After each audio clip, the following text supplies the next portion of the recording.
Hola, querido amigo, querido hermano. Permíteme unos cuantos minutos y reflexionemos y discernamos juntos la situación actual en el mundo y poder darte también una palabra de aliento de parte de Dios para ti, para tu vida. Por favor, sígueme. Te pregunto, ¿crees que esto que está sucediendo de la pandemia en estos tiempos es casualidad? ¿Crees que esto, todo que está sucediendo desde el 2019 es casualidad o crees que la mano de Dios tiene que ver en todo esto? Recordemos primero que nos dice en Salmos 24:1, del Señor es la tierra y todo lo que hay en ella, el mundo y los que en él habitan. También leemos en Isaías 41:4, ¿quién ha realizado esta obra? ¿Quién desde el principio ha ordenado el curso de la historia? Yo, el Señor, el único Dios y el primero y el último. Para terminar esta parte bíblica, leemos en Juan capítulo 1, versículo 13, todas las cosas fueron hechas por medio de Él, y sin Él, nada de lo que ha sido hecho fue hecho. Sabiendo esto, debemos de saber que Dios tiene el control en todo momento del mundo.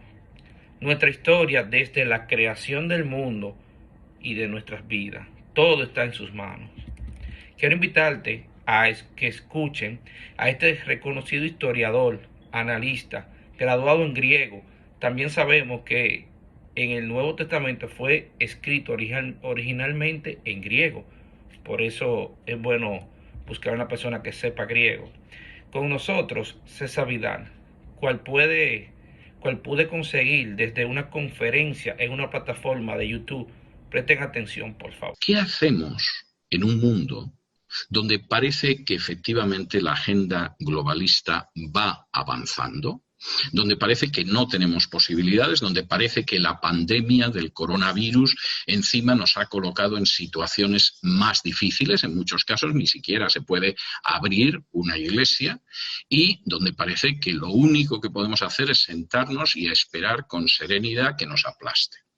Bueno, quisiera decir que, siendo mi trabajo el análisis de la situación geoestratégica en el mundo, todos los días durante varias horas, tengo que decirles que hay razones para la esperanza y, desde luego, razones muy serias para pensar que esta batalla la vamos a ganar nosotros y no la van a ganar ellos. Posiblemente porque podríamos aducir, como aduce Juan en su primera carta, que es mayor el que está en nosotros que el que está en el mundo. Pero quisiera hablarles de que hay razones para ser optimistas. Permítanme que les diga algo de esto para ir concluyendo esta exposición. En primer lugar, y esto es enormemente importante que lo tengan en cuenta, el coronavirus, a pesar de que George Soros, uno de los grandes iconos de la agenda globalista, ha insistido en que es la oportunidad de su vida, la crisis de su vida, lo que le va a permitir llegar hasta los últimos objetivos, el coronavirus ni está siendo una victoria tan clara para la agenda globalista y a nosotros nos está brindando muchas oportunidades en las que no habíamos pensado. La agenda globalista pretende que el mundo funcionará mejor con autoridades supranacionales sobre los estados. Pues bien, la crisis del coronavirus, por si acaso alguien no se ha dado cuenta, es una crisis que ha demostrado que las organizaciones internacionales no funcionan. La Organización Mundial de la Salud lo ha hecho rematadamente mal. La NATO no supo hacerlo bien en Europa. Tuvo que llegar ayuda rusa y china para ayudar a los países que forman parte de la NATO. No quiero hablar de la OEA para no avergonzar a nadie. Y, por supuesto, Naciones Unidas demostró que era un absoluto desastre. De hecho, Naciones Unidas solo consiguió implementar un documento en relación con el coronavirus. Un documento firmado por una sesentena de países donde se establecía que en medio de la crisis del coronavirus la práctica del aborto era esencial y que podían detenerse otros tratamientos, como podía ser atender a un enfermo crónico, como podía ser atender a una persona que había sufrido un infarto, un ictus, etcétera, pero en medio del coronavirus lo que no podía detenerse era el aborto. Si esto no es algo bochornoso, más allá de las consideraciones morales, ustedes me dirán exactamente lo que es. De modo que si acaso ha demostrado algo la crisis del coronavirus, es que esa idea de ese mundo feliz, feliz, feliz, que tendremos sometiéndonos a una cábala secreta que crea un nuevo mundo, es absolutamente falsa. Segundo, nos ha permitido demostrar, entender, comprender que podemos hacer mucho más de lo que hemos pensado. Piensen ustedes por un instante en lo que es esta reunión. En un momento determinado esta reunión no hubiéramos pensado en ella antes del coronavirus, no al menos la mayoría de la gente. Hubiéramos pensado en la posibilidad de reunirnos en Panamá para un congreso, o en Lima para un congreso, en Buenos Aires para un congreso, hubiéramos quedado limitados. De pronto hemos descubierto las posibilidades de las redes sociales, las posibilidades de comunicarnos desde los distintos puntos del globo sin movernos del cómodo sillón que tenemos en casa. Esto es un auténtico regalo de Dios. Y alguno dirá, ¿pero de verdad usted cree que las redes sociales dan para tanto? Los más de 2 millones de descargas que tiene mi programa cada mes demuestra que efectivamente las redes sociales dan para mucho y para más. Más de 2 millones. Más de 100.000 personas ahora mismo en el canal de YouTube. Y eso es algo que hemos hecho sin un solo céntimo, sin publicidad, sin ningún tipo de subsidio estatal, sin subvenciones y sin pedir dinero, que todavía parece que es más difícil. Claro que se puede hacer. Y esto demuestra que nuestras potencialidades... Regresamos, queridos oyentes. Qué bueno. Gracias, César. Vemos entonces que tenemos por delante un sinnúmero de recursos cuales nos sirven para glorificar a Dios por medio de ellos y para seguir evangelizando al mundo y proclamando la palabra de Dios a todo el mundo perdido o sin conocimiento de esta verdad. Al igual para los que andan descarriados, el Señor te llama hoy. Siguiendo con el análisis del doctor César Vidal, pues vemos que esta pandemia ha llevado el plan de los príncipes de este mundo y a otro nivel. Es decir, se ha adelantado muchísimo el plan que lleva a cabo la agenda globalista. Lo vemos luego también que entró Biden a la presidencia de Estados Unidos. Pero recuerden que por encima de ellos está Dios en su trono. Y ya sabemos que Él tiene el control de todo. Él no está ajeno de lo que sucede o de lo que ha sucedido. Está sucediendo o va a suceder. Todo esto está determinado a suceder. Y los seres humanos creen que se salen con la suya, mientras sus propósitos humanos y maquiavélicos están dando a las personas que estén por debajo de ellos. Pero Dios llama a su pueblo, cuál es la sal y la luz, o la luz y la sal de esta tierra, creada por nuestro único y verdadero Dios, cual declara la única verdad absoluta y vive por fe en ella. ¿Cuál es la Biblia? La palabra de Dios. Seguimos con César Vidal y nos explica ahora qué exigen las 3 potencialidades a nosotros. ¿Qué nos exigen? Escuchemos. Las potencialidades exigen 3 cosas y me parece realmente muy importante. En primer lugar, exige que no tengamos miedo y que no seamos cobardes. Si alguno de ustedes se molesta en ir al capítulo 21 de Apocalipsis y ver el momento en el que Cristo se dirige a Juan y le dice los que van a descender al lago de fuego y azufre y le da una lista, los primeros en la lista son los cobardes y van de la manita de los incrédulos, los que no quieren creer. ¿Quieren ustedes avanzar en medio de esta crisis? ¿Quieren que avance el reino de Dios? ¿Quieren ver cómo efectivamente hay unas posibilidades en las que quizá no pensaron nunca? No pueden ser cobardes, no pueden ser incrédulos. Segunda consideración, y es muy importante, tenemos que recordar quiénes somos. Cuando Jesús define a sus seguidores en el Sermón del Monte, en los capítulos de Mateo, que van del capítulo 5 al capítulo 7, primero empieza describiendo a sus discípulos de una manera chocante, desconcertante, que descoloca. Porque empieza diciendo que sus discípulos son dichosos, son felices, son bienaventurados, porque lloran, porque tienen hambre y sed de justicia, porque hablan mal de ellos, porque los calumnian. Eso es absurdo. Pero Jesús explica por qué sí hay efectivamente ese comportamiento. Y dice, sí, lloran, pero a vosotros Dios os va a consolar. Sí, vosotros tenéis hambre y sed de justicia, pero Dios os va a saciar. Y sí, dicen cosas mentirosas, calumniosas, criminales contra vosotros. Pero eso también lo hicieron con los profetas. Eso demuestra que estáis en el bando correcto. Y después de eso Jesús da una definición de sus seguidores que me parece de tremenda importancia. Sois la sal de la tierra y la luz del mundo. Cuando Jesús habla de la sal, está hablando no de un condimento, sino de la sustancia que permitía que efectivamente las cosas no se pudrieran, los alimentos no se corrompieran, aquello se pudiera comer. Y eso es enormemente importante. Cuando los antepasados españoles de ustedes, los de ustedes, porque los míos se quedaron en España, llegaron hasta Hispanoamérica, llegaron precisamente porque podían traer la carne, el pescado conservado en sal.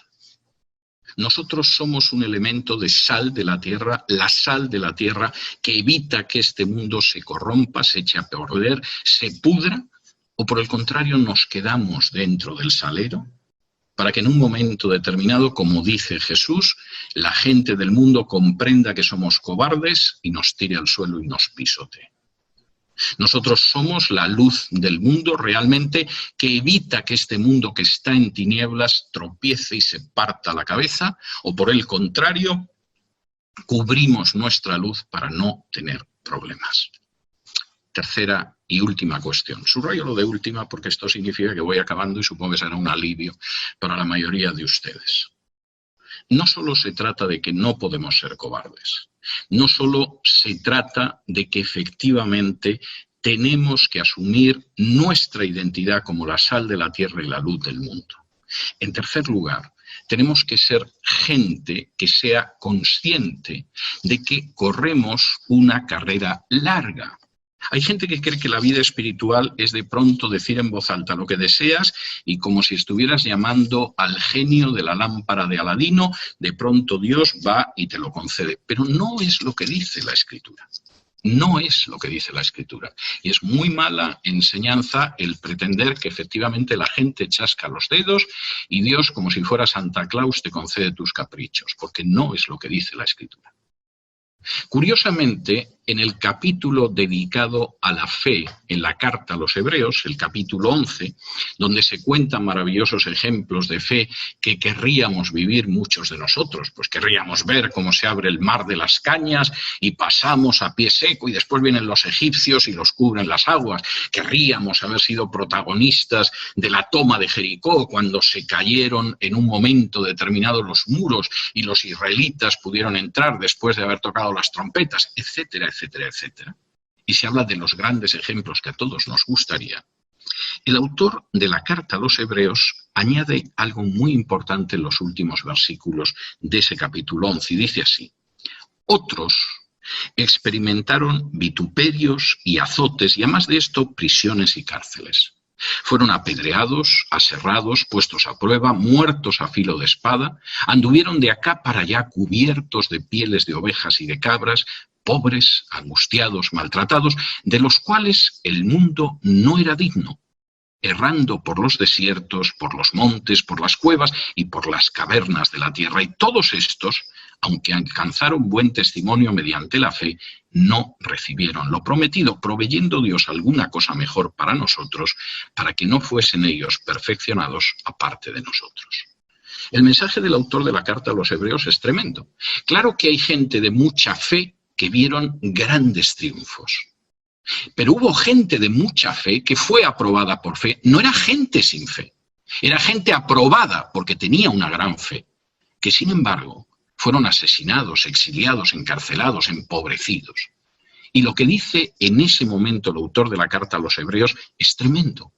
La gente de su época, su sociedad, ese mundo no era digno de ellos.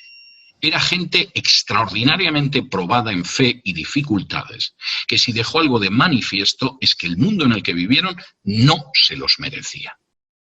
¿Y qué hacemos entonces? Y concluyo con esto.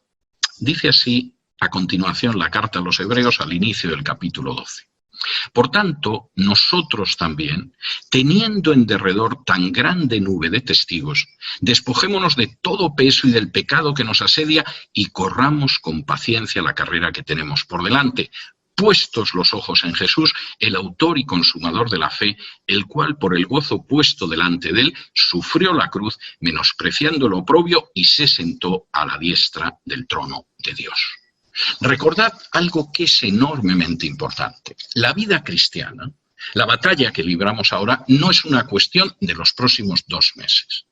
Ni siquiera nuestra vida, salvo que el Señor nos llame antes, va a ser una cuestión de los próximos 2 meses. Esta es una carrera de fondo, esto es una maratón vital. No son los 50 metros lisos. Y eso solo lo podéis aguantar si fijáis los ojos en Jesús. Jesús corrió esa carrera y sabía que en medio de esa carrera estaba la cruz y sin embargo no dejó de correr con paciencia porque sabía que después de la cruz estaba la resurrección y luego el ascenso a la derecha del trono de Dios. Vosotros corred mirando a Jesús. Y aunque haya cruces en medio del camino, recordad que luego viene la resurrección y el estar con vuestro Padre que está en los cielos. Tenemos que tener eso presente. Perfecto. Sabemos que no somos de este mundo, pero vivimos en este mundo. Esos son los que han recibido a Jesucristo, que han nacido de nuevo. Como dice en Juan 17, versículos 16 y 19. Ellos no son del mundo, como tampoco yo soy del mundo. Santifícalos en la verdad.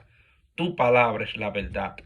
Como tú me enviaste al mundo, yo también los he enviado al mundo.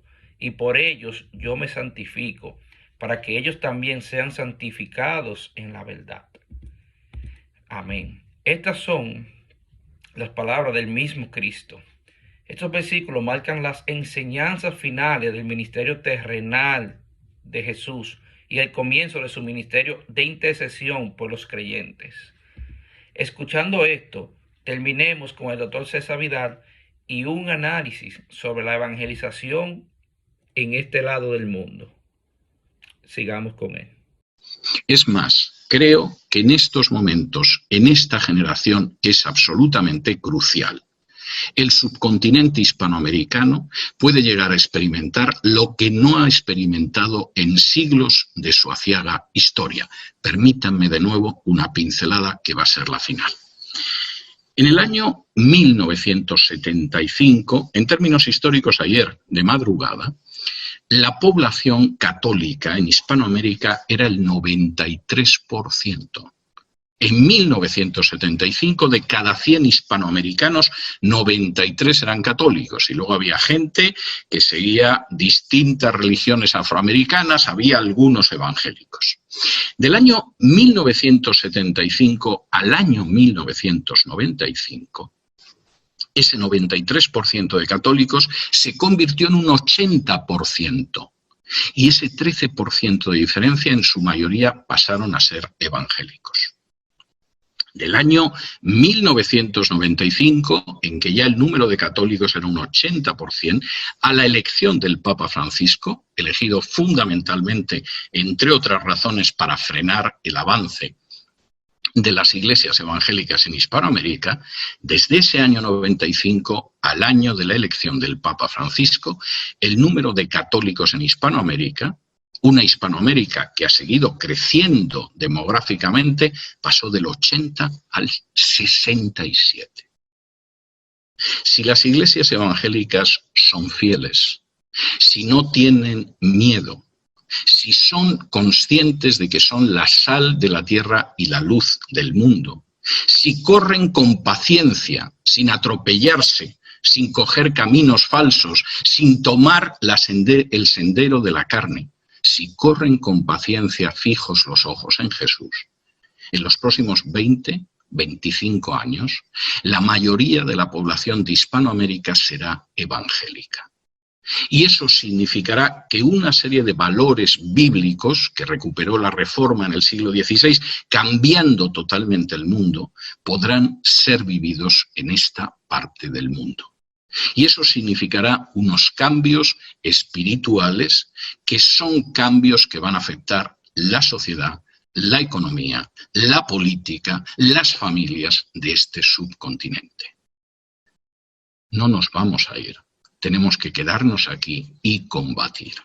Y combatir en la seguridad de que el Señor quiere darnos ese triunfo si efectivamente somos fieles. Esta es una generación crucial. Y de lo que haga el pueblo de Dios en Hispanoamérica, depende que en esa generación crucial esta parte del mundo experimente unas bendiciones que ni siquiera los creyentes podemos llegar a imaginar, o esta parte del mundo, como el resto del planeta, entre en una de sus etapas más duras, más siniestras y más oscuras. Muchas gracias.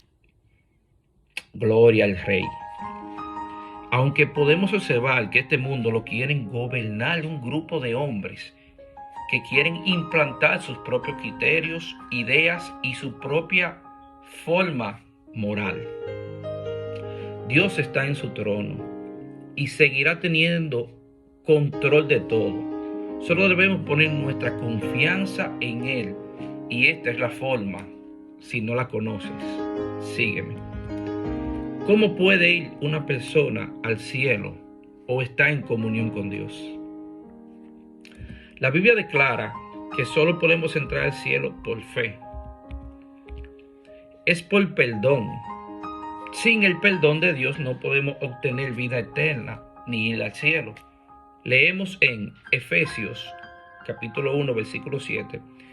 En Él tenemos redención mediante su sangre, el perdón de nuestros pecados según las riquezas de su gracia. Es por obtenible. ¿Cómo así? El perdón de Dios es obtenible.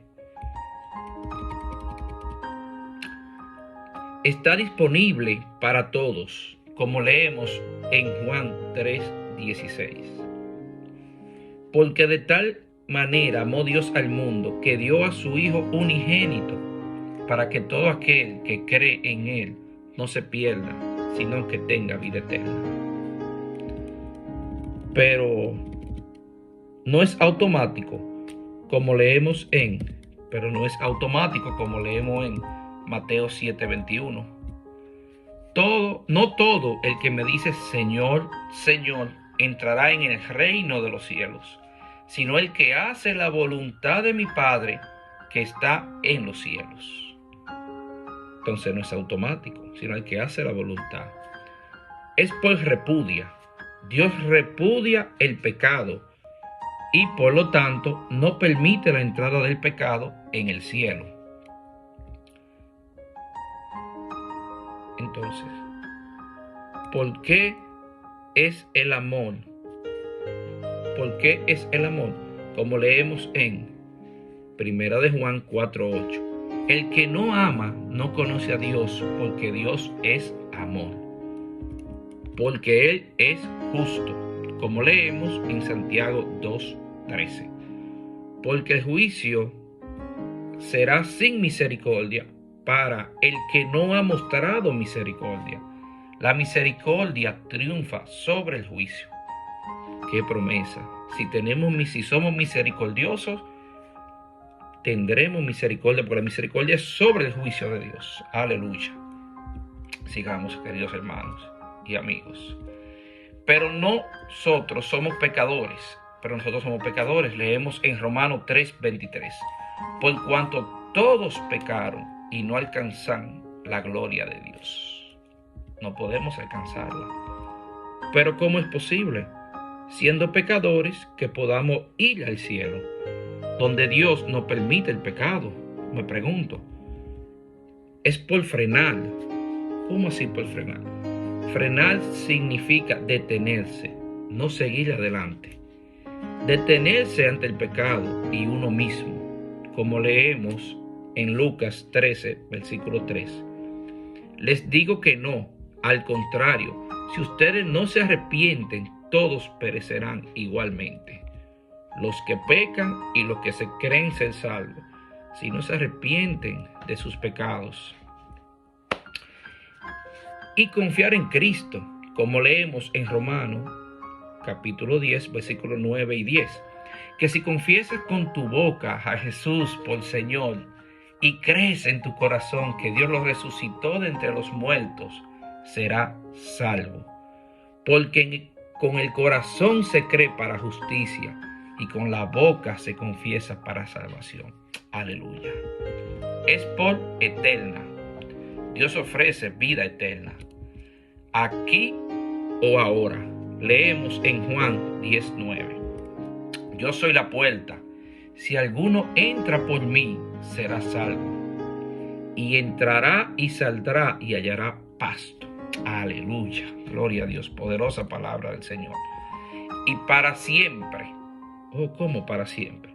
Como leemos en Juan 14, 3 y 4. Y si me voy y les preparo un lugar, vendré otra vez, dice Jesucristo, y los tomaré a donde yo voy, para que donde yo esté, allí estén ustedes también, y conocen el camino a donde yo voy, le dijo a sus discípulos. Entonces, ¿cómo puedes obtener el perdón de Dios, la vida eterna y recibir a Cristo como tu Salvador? Confiando en el Señor Jesús y pidiéndole perdón por tus pecados, que te dé la vida eterna y que Él sea tu Salvador y Señor por siempre. Ahora, quiero que oremos. Ahora oremos. Repite esto conmigo si deseas recibir la vida eterna. Señor Jesús, sé que soy pecador y que he hecho cosas malas y me arrepiento de ello, que no merezco nada y que no me puedo salvar a mí mismo de la muerte eterna. Creo que moriste por mí y que puedo ser perdonado solo por fe, creyendo en tu muerte y en tu resurrección. Me arrepiento de mis pecados y te pido que vengas a mi vida como mi Salvador y mi Señor y mi Rey. Desde hoy viviré una vida que te agrade a ti. Leeré tu palabra y gracias por salvarme. Pongo toda mi confianza y mi fe en ti, Señor Jesucristo, mi Rey, mi Señor y mi Salvador. Gracias por salvarme. Amén. Todo cuesta con arrepentirse, porque si no nos arrepentimos de nuestros pecados, no podemos recibir a Jesucristo, porque tenemos que reconocer que no podemos salvarnos nosotros mismos, que somos pecadores desde que nacimos y que estamos destituidos de la gloria de Dios. Si yo te contara a ti de los 10 mandamientos, si tú has hablado mentira en tu vida, contéstame. Tienes que decir que sí, alguna vez en tu vida hablaste mentira. Si tú has pensado o has codiciado algo indebido en tu vida, en tu mente, y le has dado seguimiento, me vas a decir que sí, alguna vez en tu vida. Pues entonces ya hay 2 pecados de los 10 mandamientos de Dios. Hay 2 que has fallado. Ya por eso tú dirías juicio, porque tú no eres perfecto. Pero sin embargo, Dios suplió al justo por los injustos, cuál es su Hijo Jesucristo. Si tú hiciste esta oración y quieres ser justo delante de Dios y poder entrar a su presencia, debes recibir a Jesucristo, primeramente arrepintiéndote de tus pecados y haciendo esa oración. Si existe esta declaración de fe para tu salvación con todo tu corazón y pudiste recibir al Señor en tu vida, entonces procede a contarle a un amigo cristiano sobre la decisión que acabas de tomar. Habla con Dios en oración y lee la Biblia todos los días, por la mañana y en la noche, para seguir creciendo en tu fe. Investiga y busca una iglesia que sea bíblica y de sana doctrina, que su fundamento sea Jesucristo. Gracias por darme esta oportunidad. La gloria y la honra es para Dios. Dios te bendiga, querido amigo. Oh, querido hermano, si hiciste esta decisión de seguir a Cristo. Todo lo pido, todo esto lo pido en el nombre poderoso de nuestro Rey, Señor y Salvador Jesucristo. Dios te bendiga. Espero que haya sido de bendición para ti.